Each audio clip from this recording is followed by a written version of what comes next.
Okay, hello everyone. Again, thank you for coming live because we don't have an online audience this time. Thank you. It's my absolute pleasure to present Dr. Terren Proctor. She is going to talk us about the transition from academic life to a more, what's the word? To work, what I like to call the real world. Private sector. Private sector.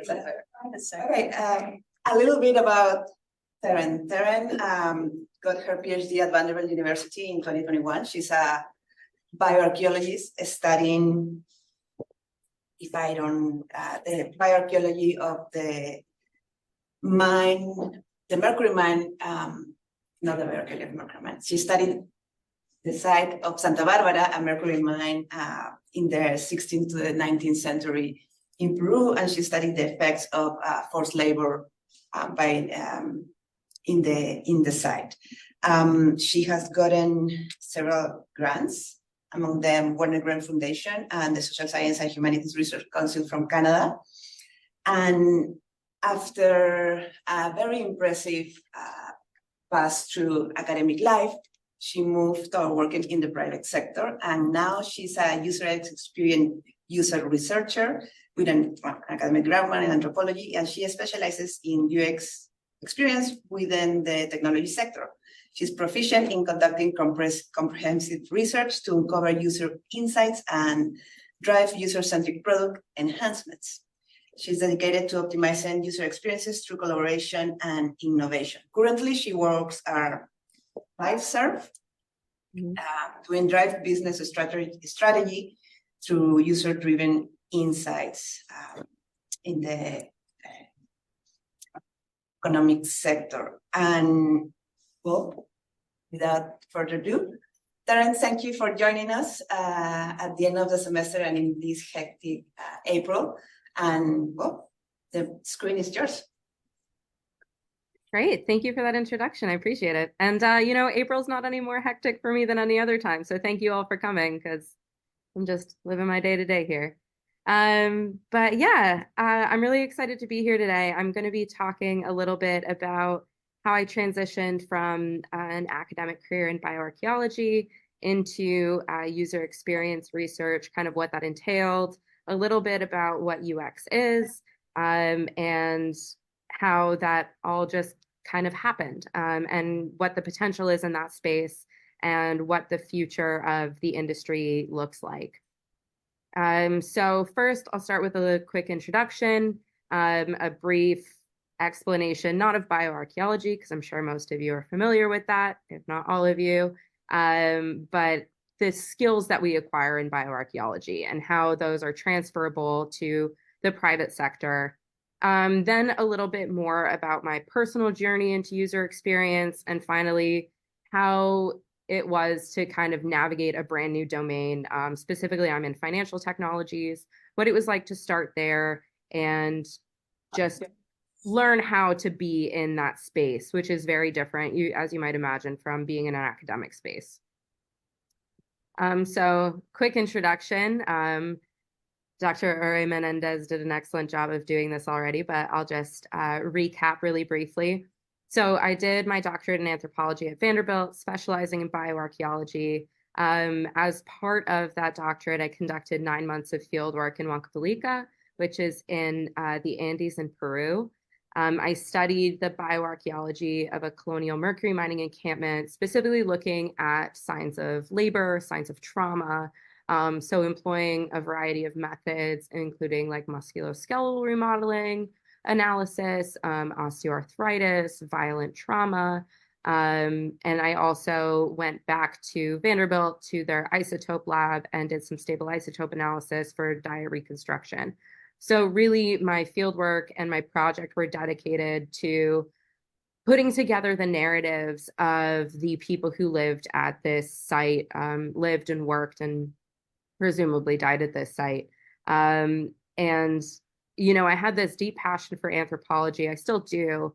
And I wanted to understand the remains of these past societies, and particularly how their social contexts were shaping their lived experiences. I transitioned into user experience in 2022, and I'll talk a little bit about why that is and how I did that. So just a quick background on bioarchaeology. As I'm sure most of you know, bioarchaeology is just the study of human remains from an archaeological context. So kind of combining aspects of biology, forensic science, archaeology, anthropology, all of that. But what I really want to talk about with regards to bioarchaeology is kind of the skills and perspectives that you gain from it and how those translate into a private sector context. So let's just go through these one by one. So these are all things that we acquire as academics, right? So critical analysis. This is foundational in conducting any kind of research. As graduate students, as academics, you all cultivate a keen eye for detail by honing your ability to, analyze things in bioarchaeology, human remains and artifacts, in cultural anthropology, more of, that qualitative information that you're learning from your informants, just observational data, and uncover patterns in human behavior and societal structures from these things. And this does translate really well into a private sector position that's dedicated to research because, as I'm sure all of you are aware, not everyone learns how to think critically. And this is a skill that we acquire through academia, through education, is how to recognize these patterns. And it makes academics in particular really well suited to positions in things like user research because we have that ability to take all of these disparate forms of data and bring them together and recognize how those are structured and how we can relate them to each other. Cultural sensitivity as well. So this is something that's ubiquitous in anthropology, right? We develop this profound understanding of different cultures, how to respect other traditions, respecting ancient traditions, and acknowledging the significance of people and or human remains, depending on your domain within their own cultural contexts. Now, within a private sector environment, specifically user research, you're dealing with users that come from diverse backgrounds. So not everybody who's using your product or not everybody who's engaging with your teams is going to have that same background, is going to have the same, context. And so you need to be able to take a step back and understand where people are coming from in order to be able to interpret what they're saying to you and to understand contextually why they're saying the things they're saying. I would say, though, the most important thing that you learn from academia, so I'm jumping ahead a little bit here in terms of the most important, but is communication and storytelling. So you all learn to do that. I learned to do that in academia, doing conference presentations, doing presentations in class, writing papers, teaching lectures for those of you that have done that. All of these things teach you how to be a good storyteller, and translating your findings into compelling narratives really equips you with the ability to communicate these complex historical or cultural data to diverse audiences. And that is so crucial when you move into a context where you're taking all of this data and trying to present it out to business leadership, to various stakeholders in a private sector context, to make all of this data something that they care about, something that they find interesting, something that they will take away, at least the main points from it and be able to implement those by making it something that they find compelling. Empathy, human connection. So being able to embrace the human aspect within your research, you foster empathy as an anthropologist for the people you work with or the people whose remains you're studying. You learn to recognize the importance of preserving their stories and understanding how to apply that in user research is extremely valuable because you need to be able to empathize with your users to understand what they need from your product. That's the whole purpose of user research. And I'll describe that a little bit more in detail later. But really what you want to do is be able to place yourself in the shoes of a user, because you don't actually always know what you need to build. You don't actually know what to design. You need them to tell you. Importantly, I think that needs to be mentioned is research ethics. So within academia, within anthropology, we have a lot of ethical considerations, right? You need to uphold ethical standards in research. In bioarchaeology, we grapple with the ethical considerations of studying human remains and navigating the complexities of the bioethical discourse. And that ties over into user research in various ways, and it really varies depending on what sector you're in. But for myself, I deal in finance. So there's a lot of ethical considerations when you're dealing with people's finances, when you're dealing with, economic context, particularly in an age when AI is becoming a lot more prevalent in user research, and just in corporate contexts in general. Being able to understand and contextualize things within what is ethical and what is not, and making sure that the data you're presenting, the data you're sharing, all of that is being driven by ethical considerations. And finally, this is the soft skill that really allows us to jump around, or academics to jump around contexts, right? We thrive in dynamic environments. We can adapt to challenges like field work. We're resilient. It's so hard to get through grad school. I know, and it makes you so flexible in what you can do, and used to working hard and being scrappy, and all of those things are really valuable when you're trying to transition careers, or when you're within a career, because sometimes your team isn't well funded, or you have a project thrown at you last minute or something like that. So just being able to adapt and kind of power through. I will say that within my context, I'm really lucky. I have a very flexible leadership, but I do know people who've had a harder time and have to learn how to be resilient within their career. So kind of my journey into UX. So I decided to leave academia before I even graduated. I had gone through 2 job cycles, wasn't finding anything. There were very few positions available for people that had studied what I studied. And so I decided, you know what, this isn't for me, among various other reasons, right? I wanted some more stability. I wanted to choose where I lived. I wanted just things that academia couldn't offer me. And so I decided to sit down and spend a lot of time researching, which is what we do, kind of different careers that I could pursue with a degree in anthropology. And one that kept coming up was UX. So let me talk a little bit about what that is. So UX stands for user experience. So there are different domains within UX. There are many. I've just got 2 here: UX design and UX research, but there's also UX content writers, UX strategists, and all of that. But UX design is essentially taking a user interface and trying to make it intuitive, make it accessible. A word that gets thrown around a lot in the UX world is delight. So we're trying to create delightful experiences to draw users in, to encourage them to use our product. So that a designer is really focused on the visual experience and the interactive experience of a given product, or whether that's an application or even like a physical medical device. Like UX researchers exist across all domains, not just in digital technologies, but in a variety of contexts. Whereas UX research, what my job is to uncover what we haven't figured out as a problem yet. So the UX designer kind of comes in and tries to mitigate some of those problems.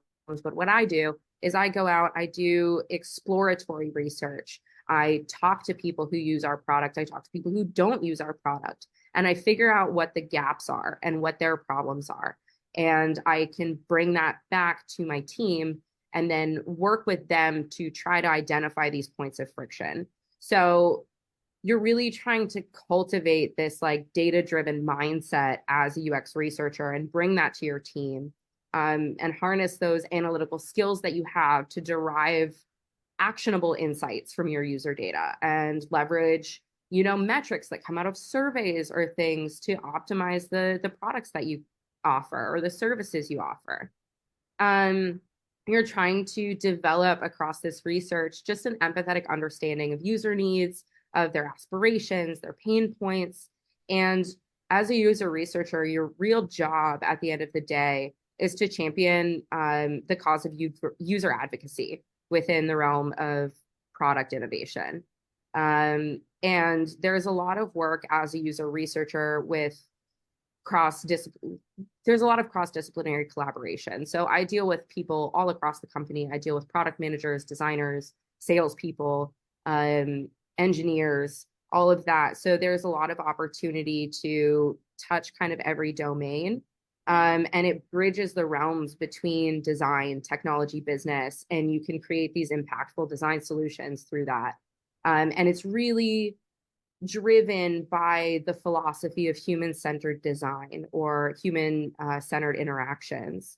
So all that means is that you're taking your users and you're putting them in the middle of your design process. So it's not about you or what you think will work best or what your business leadership thinks will make the most money. The goal as a user researcher is to take those users and be like, cool, what do you need? I'm going to build that for you. And a lot of that is based in something called design thinking. So what design thinking is kind of this overall system. This is more of an end-to-end process. I'll just describe design thinking, where you kind of do some exploration and you widen out the scope of what you're doing because you don't know what you're looking for. We usually call this the discovery phase. And you'll get all of this information, right? You talk to a dozen people and they all have different things to say, though you'd be surprised how often those things kind of come together and people have the same things to say after a while. And you can bring that together to find a problem. So that's the initial research step there, is that exploration, typically in the form of interviews, sometimes in the form of surveys if you're getting a lot of data and you want to validate that with a wider audience. We can go ahead and do surveying. And then from there, you're able to define either one problem or several problems. And that's when you launch into kind of the design phase. So I'm currently a team of one in my division of the company. So I am both UX researcher and UX designer. I don't have a background in design, but I can do some of the basic stuff. So I'll work with the product managers and then we design and build some what we call lo-fi mock-ups. And once we have those designs, we'll go to some of our users and say, what do you think? Does this make any sense to you? And it's this continuous process of you design it, you prototype it, and then you validate it with your users. And this can go on for a really long time until you land on something that really works. And at that point, I'll usually create some kind of high fidelity prototype. So something they can actually interact with, something clickable, something they can play around with. And I can ask them, try to go ahead and update such and such information on this program and see if they can figure out how to do it. And if they can, awesome. If they can't, it's back to the drawing board. And so that goes until you have reached a point where your application or your product or whatever is successful with your users. And then it goes and you build it and you test it. And then you have really created something that your users need and put it out into the world. And what I find really satisfying is watching products come out that started in a completely different place. And then I conducted research and redirected them. And what's coming out is a direct result of what I learned. So there are real tangible physical products that exist now that I made, which is kind of neat. And so design thinking, user research embraces like this iterative design process. You iterate on prototypes and it fosters this culture of like continuous improvement, continuous innovation. And it draws from these principles of like behavioral psychology, right? You understand user motivations, you understand their decision-making processes, and the way that users interact with interfaces, whether it's a physical interface or a digital interface. And what's kind of fun about this, even though I'm not trained as a cultural anthropologist, I get to use ethnographic research techniques a lot just to gain contextual insights into user behaviors and preferences, and even like the sociocultural dimensions of digital interactions. That's something that remains relevant to my work. So why UX? Why did I choose this, right? One, there were so many transferable skills, and I talked about these already, but it bears repeating. Just because you're trained as an academic doesn't mean that you don't have skills that can be applied in a private sector context. In fact, you are so much better suited than a lot of people because you understand underlying patterns of human behavior, how to identify those, and you understand how to think critically about things, how to present things. All of them are transferable to a private sector. You just have to figure out how to translate them into, that information that you can convey to an interviewer or something, to show that, yes, I know I'm coming from bioarchaeology, but I can do this because. It's also a really dynamic field. So while I work in finance now, because that's where my first job was, it doesn't mean I'm stuck there. UX, once you're trained in all of the techniques, you can kind of bounce around all of these different sectors. There's room for growth. You can become a UX designer or move to UX research, or be like, you know what, this isn't fun for me. I want to do UX strategy. Or you can become a product manager. You gain all these skills that are so transferable to other domains as well, that there's a lot of room for just becoming different, for growing in a different way. And I find that really satisfying. I get bored fairly easily. So having the opportunity to do that, as well as the opportunity to learn new skills all the time, is awesome. My company pays for me to go to conferences. I did a workshop on AI and UX in New York last week. Like, there are all of these different things to learn all the time, which I was really afraid of losing when I left academia, was, having that constant source of education and knowledge and growth. And I found that in this field, I still had that. And I get to take these skills and apply them in real world contexts and make really tangible impacts. Now, that's all fine and nice, but how do you get the job, right? How do you actually move from academia into user experience? So I was in kind of a unique situation, in that after I finished my PhD, I was waiting on a green card. So I couldn't get a job for a little while. So I had time to do some training. And what I did was a UX design certificate from Google. And this gave me foundational insight into the theory behind UX, into, the history of UX, how design thinking works, all the way through to how to prototype, how to create these like interactive experiences for people. But if you don't want to do a whole certification, LinkedIn Learning has lots of courses. Coursera has lots of courses. And in case you didn't know, LinkedIn Learning is free if you use your library card. So you don't actually have to get LinkedIn Premium. Coursera does 30-day free trials. You can easily finish a course in 30 days if you just give it like a couple hours a week, especially at the pace at which academic folks generally work. Yeah. And then the next thing that I did that you absolutely need to do if you want a job in UX is create a portfolio. Now, regardless of whether it's a design portfolio or a research portfolio, you need to have some tangible deliverable that you can show to your interviewer, or that you can send in with your application to show, yes, I know how to do something. And this can be as simple as a few paragraphs explaining end to end a research project you did. So what I have up there is just a visual of this application Figma that you can use to do designs, that you can use to prototype. And I did do that for my first portfolio case study, simply to show that I was able to do that. I learned that during my UX design certificate. And the easiest way to get it out there is with a website. So I highly recommend Squarespace. I'm not like paid by Squarespace. It's just really easy to use, and you can make a really slick looking website to host your portfolio on. So highly recommend making a website, putting some case studies on there.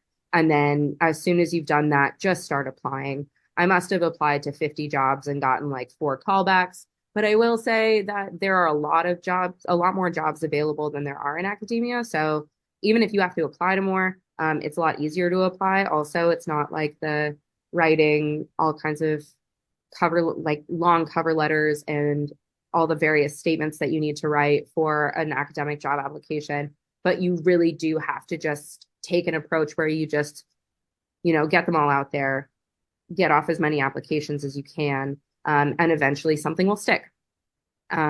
Especially if you've done the training, if you've created a portfolio, eventually something will happen. And something that's, kind of encouraging is that 82% of private companies currently have at least one dedicated UX researcher.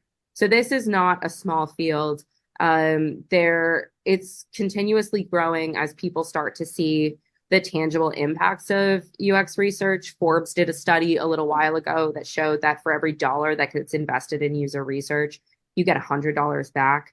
So that's a huge return on investment, and a lot of companies are recognizing that. So there's a lot of potential for working in different domains. There's a lot of potential for growth in the industry. It's just this huge sphere that is really promising and, offers a lot of room for career development. Now, probably the hardest part of changing careers was learning how to navigate financial technology sector. So it's kind of a weird space, particularly as somebody who is trained as an anthropologist and is like, I think I can, yeah, I'm like pretty staunchly anti-capitalist. So it is kind of weird working in finance. Didn't love that so much, but your first job, you kind of figure out how to introduce your own perspectives. And it's kind of shocking once you enter an industry to find out how many people are seeking to change it, and how much influence you actually have within your sphere to change perspectives and to create different ways of viewing your users and people while still working within an industry. So kind of transitioning to UX research represented kind of a convergence for me of academic insights from bioarchaeology with the landscape of digital finance and figuring out how those mesh. And that was hard to do, but I am able to bring unique perspectives into the fintech domain, simply because of my background that, isn't necessarily ubiquitous or even pervasive among the industry, but it allows me to draw together insights that wouldn't necessarily be clear otherwise.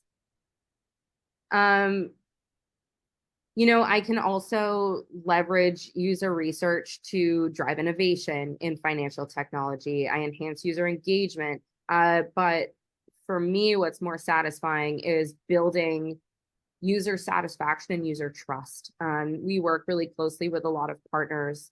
And I found, so I started 2 years ago and we didn't have a user researcher before that. We did like 5 or 6 years ago, and then she left and they didn't hire anyone until they hired me.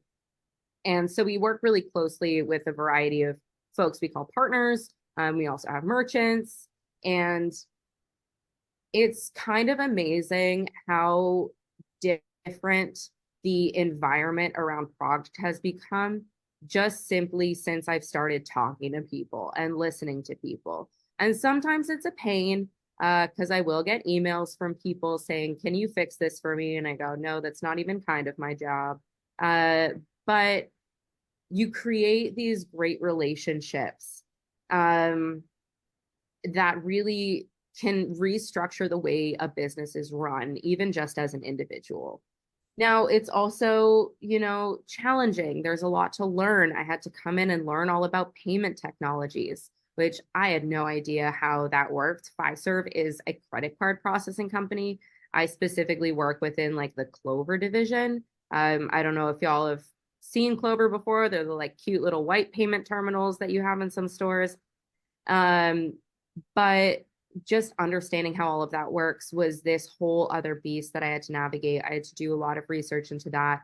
but it really enhanced my understanding even of the way that we interact with money, the way we interact with the world, and the way that money kind of flows around the world.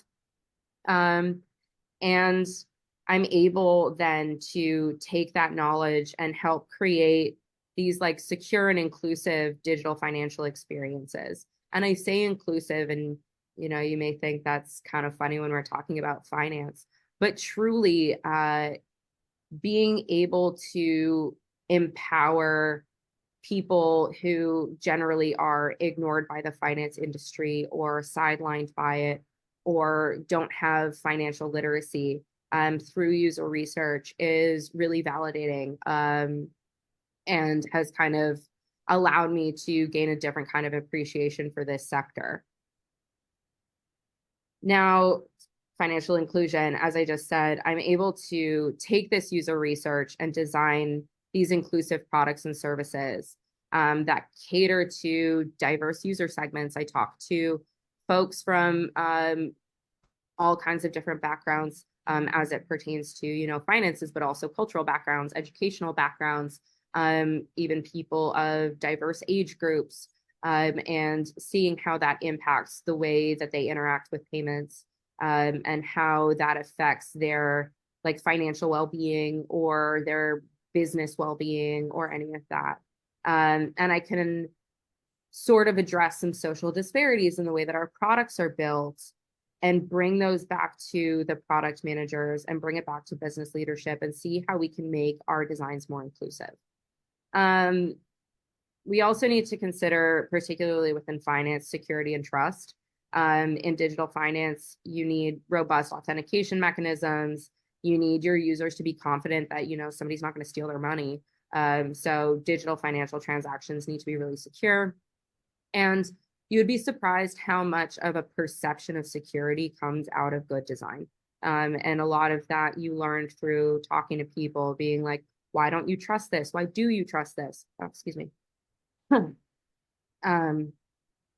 Yeah, and then creating like personalized financial experiences. So I can tailor these financial experiences by taking user insights and customizing financial solutions, empowering users to achieve their financial goals. So I'm sure most of you do digital banking, right? They're constantly revising their products in order to just make their experiences more personalized, whether that's through an AI chatbot, whether it's through, being able to change your order of what's on the page. All kinds of things come into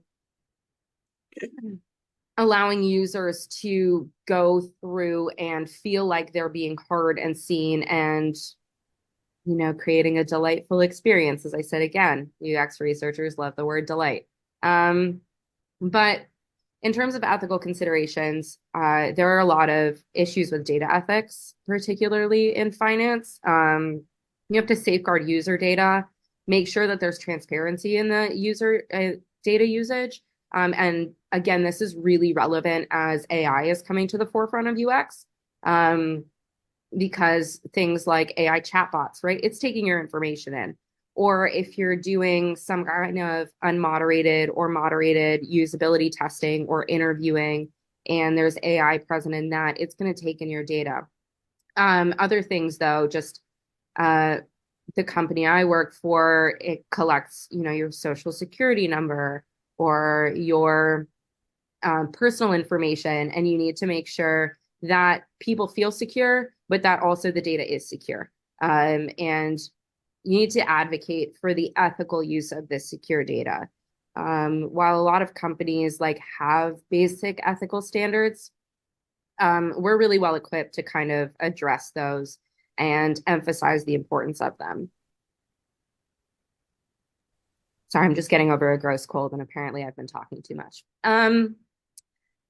In terms of other ethical considerations, user empowerment. So empowering users through transparent interfaces. You provide clear information and kind of enable them to make informed financial decisions through user-centric design. So what does that even mean, right? If you understand how to use something, how to control just the application that you're using for finance, you're going to feel more secure and be more secure because you can make well-informed and intuitive decisions about what you're doing. For instance, now I can't get into details about it, unfortunately, but there was a program that was supposed to be implemented a couple of years ago that kind of involved cash advance loans. That, there were some issues with the way it was being presented. And not to say that it was predatory necessarily, it was a little bit though. And the way it was being presented was obfuscating the true nature of it to users, not intentionally, but just when I started talking to people, they're like, I don't understand what I'm signing up for. I don't understand what this is. And we were able to make it more of an experience where it was opt-in rather than just, oh, okay, I'm just going to click this thing because it's here and I don't really understand what it's doing. So just empowering the user by doing that is really crucial.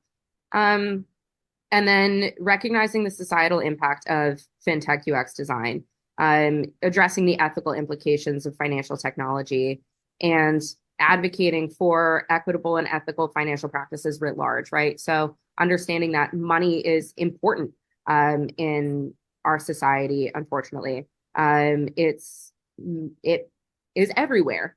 It makes things happen.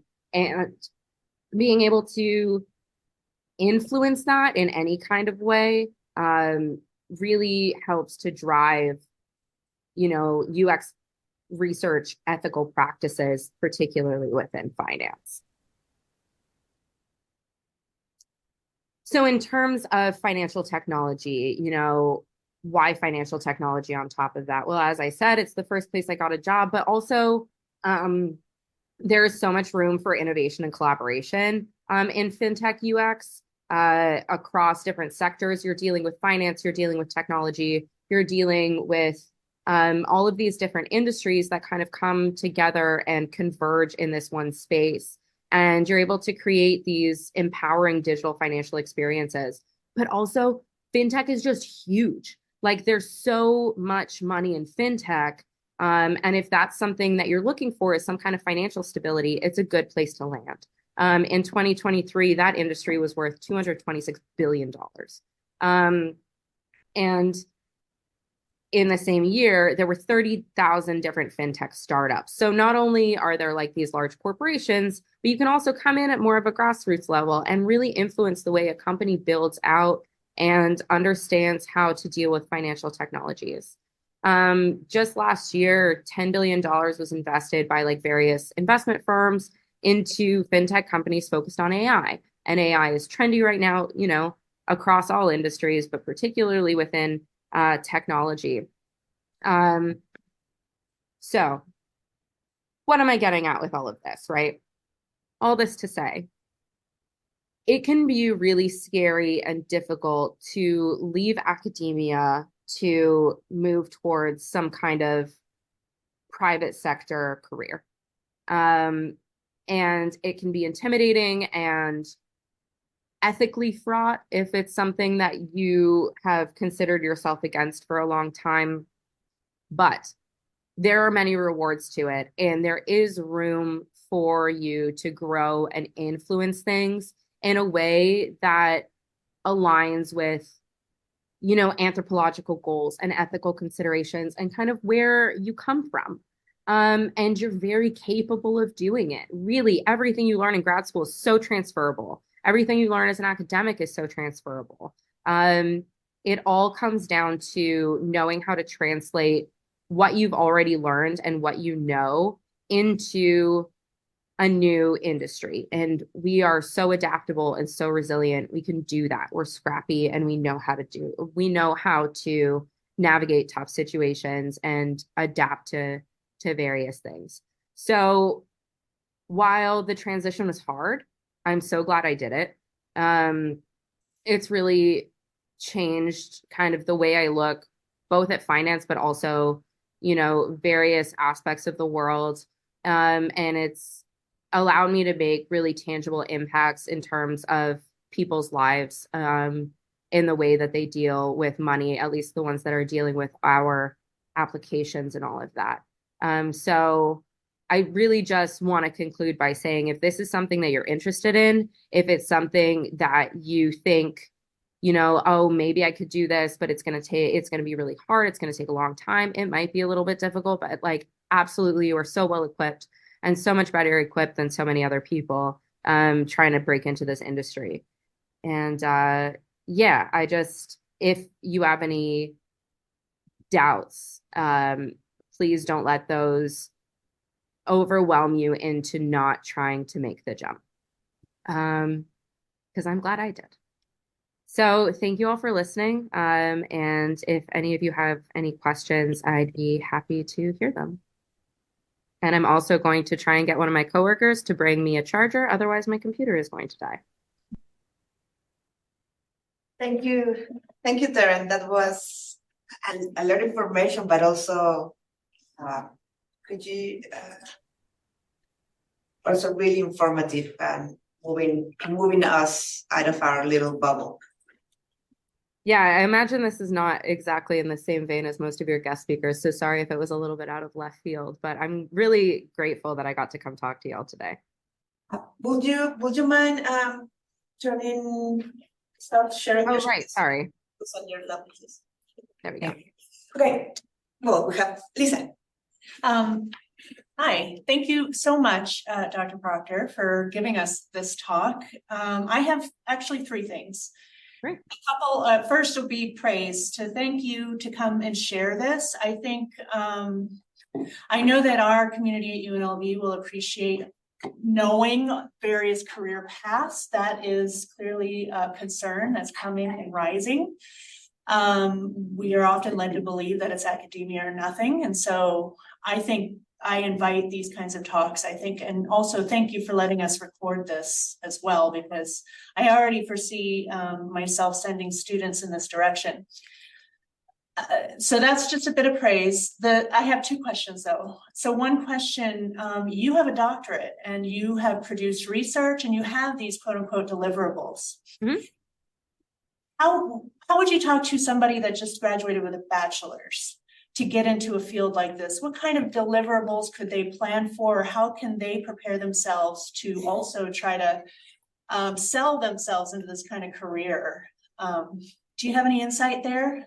Yeah, that's a great question. So a lot of people actually do come into UX with a bachelor's. You're still learning a lot of those critical skills. I will say you'll generally, if you're coming in with a bachelor's, come in more at an internship level or in a more junior position. But it's absolutely possible. I would actually advocate if you're coming in from a bachelor's going into an internship. Also, internships in the private sector, lots of them are paid. So I would not say go for a free internship. Absolutely not. But a paid internship, great way to gain experience, great way to break into the industry.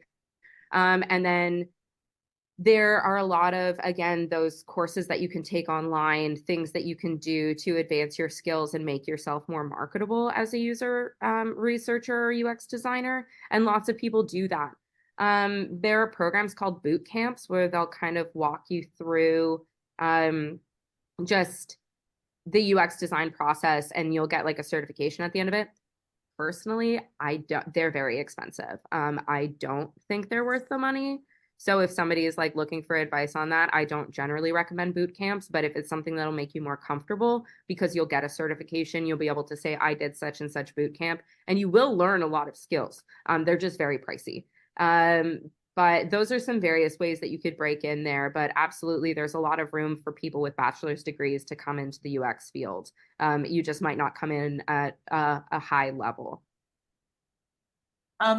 And also, I wanted to say thank you for highlighting some of the positive things that you've found and that you found a way to be effective or have this kind of satisfaction that you're making a difference in a field that on the surface may turn some people off. Yep. My other question has to do also with, I guess, academia. For those that work in academia, it's not a 9-to-5 job. I haven't had a weekend off in I don't know how long. Can you speak to your experience working in the private sector in terms of having a private life and some kind of divide between personal and work life? Is that more rewarding, do you find? Oh my God, yes. I start work at 9, I finish work at 5. If you email me after 5, too bad. That's gonna go to tomorrow, or maybe the day after if I'm too busy. I have a very I will say that I do know some user researchers who don't have a great work-life balance. It really depends where you end up. But mine personally, yeah, I'm done at 5 o'clock. I have weekends off. Like I also have unlimited paid time off. So sometimes I, want to take a long weekend and I just do. I leave and it's not a problem. My work-life balance is really, really great in my job at least. So in the private sector, I'd say, yeah, it's nice. You get that break, and that flexibility, and you don't. I mean, I remember the grind of like, just constantly being on and constantly being worried about work and like, oh, I should be writing, oh, I should be applying, I should be doing this, and I don't have that anymore, and it's really liberating. Don't want to take everybody's time. I have one last question. Sure. Actually, can I pause y'all for 1 second? My computer is at 2% and all of my coworkers who I have Slacked have left. So I'm going to go grab that really quick before I die on you. So sorry. I know this is terrible, but I did not grab it before I came into this conference room. Right. No, this is really good to have this talk, and that it's recorded is really handy. Thank you. Did you invite Dr. Proctor? Okay. I imagine Vanderbilt calling on your old buddies. Yeah, that's good. But I mean, I know she was doing great. But that question about I was here yesterday. Someone was here yesterday. Yeah. And it was Sunday, right? So it's like a different world. Well, my husband's in government now, and he can't bring work home, and it's like, oh, that must be nice. Yes. I'd like the incentive to just turn off on the weekend. Oh, gee, disconnect. Oh, did we Computer lose must have her? died. Left her. Yeah, no, I guess she will connect back once. See if she Connects connects. into her computer. But yeah, and I didn't know all of the other possibilities on how to get into. Yeah. And one of my questions was how you got to that point where like I want to do research design, and that was super clear. I wonder if they need archaeologists. Well, I have a friend that left archaeology and went into user experience in Florida. Yeah, well, that's one of my friends, science writing, same thing, and hers is still a lot of research, but 9 to 5. She works at a university for a research institute through the university, 9 to 5, and she gets 4 weeks paid time off. And I think next year she goes up to something like 8 weeks. So yeah. Great healthcare. Yeah, she loves it. She's like, I still get to do research, but also a lot of public outreach and stuff. So that was my friend Amber that was in town, and she's doing a talk for Nick's class, and I think Nick's going to make it open. Okay. And she's going to talk about how to get into that line of work. I think that's next week. I don't know. That's in the professional development class. Mhm. Okay. So definitely. 9 to 5. She also Like gets this. weekends. So she works from home and she only has to go into the office like 2 days, whatever 2 days she feels like, based on meetings. And there's a lot of times she goes in one of her days is Friday because everyone skips out early. So she goes in and then gets to leave early because everyone's like, we're done, go home. So that's her day. So yeah. My partner works in cybersecurity. He's done at he works on East Coast time, so he's done at 3 p.m. and he has nothing to do on the weekends. On occasion, he has to respond, but I'm just like, must be nice. That's my husband with his psych degree. He does the same thing 9 to 5, but because he's working East Coast time, he does 6 to 2, so we can do stuff in the day. And he's up early anyway, so they were like, you can work later, and he's like, no, I'm good. I'm fine being done at 2. Right. Jeez, text me. Say computer. She can't get back on. No, she's getting the Charger.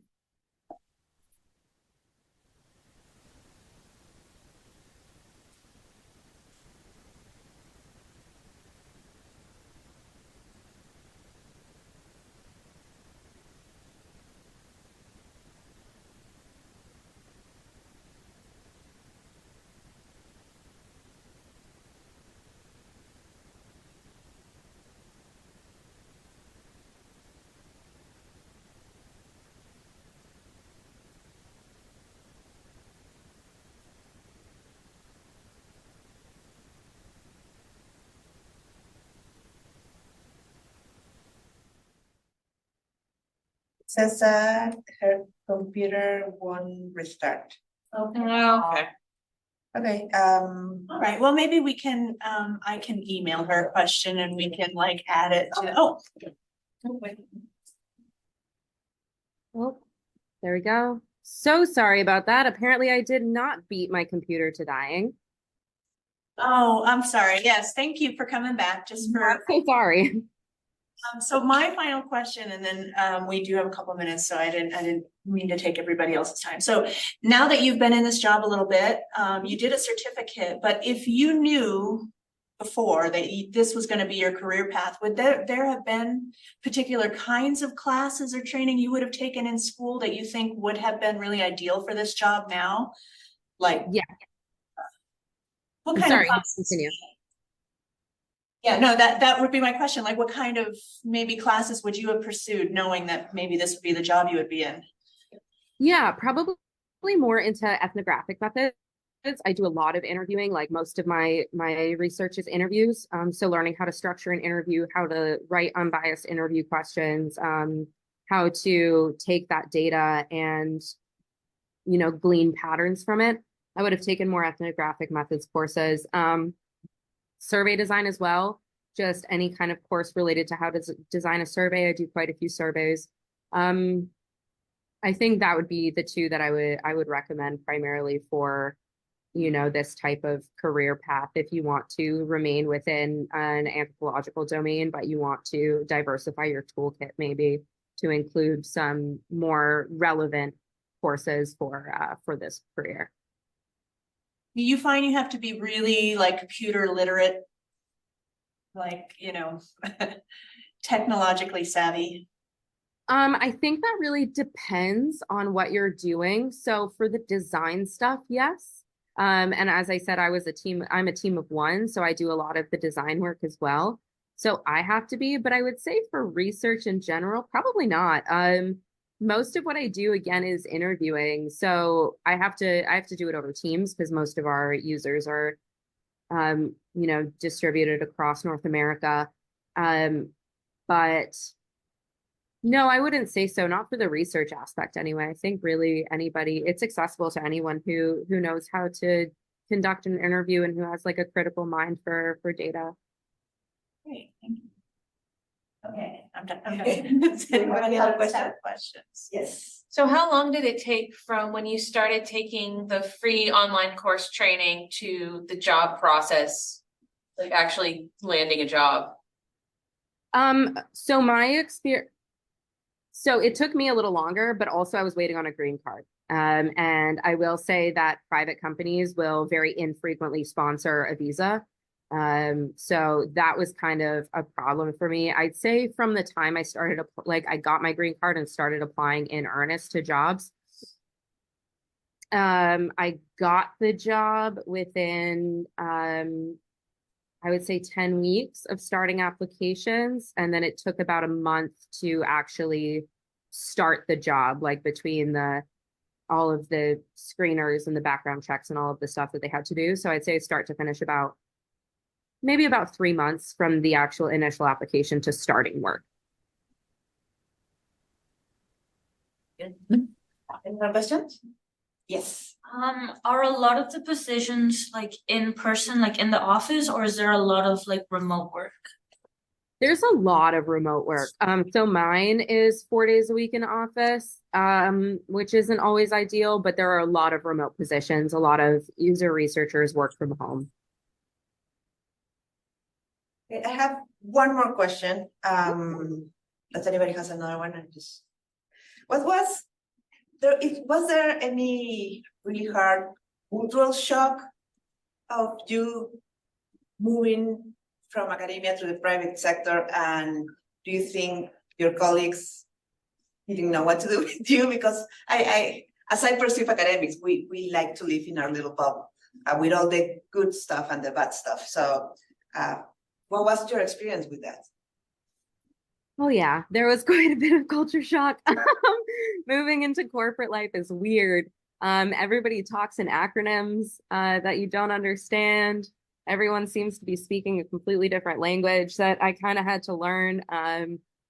immediately, if you do this, find a buddy who you can Slack and be like, hey, what does BAU mean? Because people say it all the time. People also kind of, they're uncertain about people who have doctorates because of, the ivory tower culture of academia. People are a little bit reluctant to, or maybe they're just intimidated. I don't know. But there's like a weird vibe around it sometimes that you kind of have to overcome. But we're all, you get to know people and they get to know you, and it makes it a lot easier. There's definitely not as much like social awareness or like cultural sensitivity generally within like a corporate environment, I will say writ large, particularly within like the financial sector. My little office is fantastic. I won't say anything bad about them. Like the culture here is wonderful. Just like generally some of the people I deal with, maybe not as much. So it was definitely an adjustment, but it's just learning how to navigate a new social context, right? Like we're all good at that. That's kind of what anthropologists do. You drop into a weird sphere and you observe and you figure out how to exist in it and you adapt. So yeah, it was weird at first, but now I'm pretty comfortable in it. Thank you, and I'm really, really happy for you, and really, really jealous of your 9 to 5. Well deserved. Terren, thank you so much for taking the time, for putting like all the things that you learn in so like easy ways for us to understand. You can tell the user experience design. Thank you so much, and let's talk to you soon. Thank you for having me. Appreciate it. Right.